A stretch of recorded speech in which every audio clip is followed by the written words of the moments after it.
Then I click on the Wi-Fi and I enable. Then I can come to my cell phone and use it from here, right? Let me just show you how it works. So basically here, let me just put the camera back there. There we go. And here on my cell phone, let me just unlock it. There we go.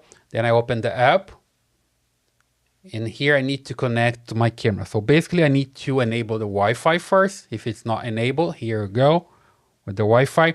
And I'm going to look for the camera. So basically the idea is that the cell phone is going to connect directly to the camera.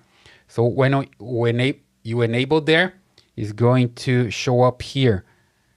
There we go. Here's my camera. I changed the name here. You can change it to the name that you want, so you know that's your camera. I connect directly to the camera. Then I come back here. Let me just bring back the app. There we go. And also it's connecting to the camera. There we go.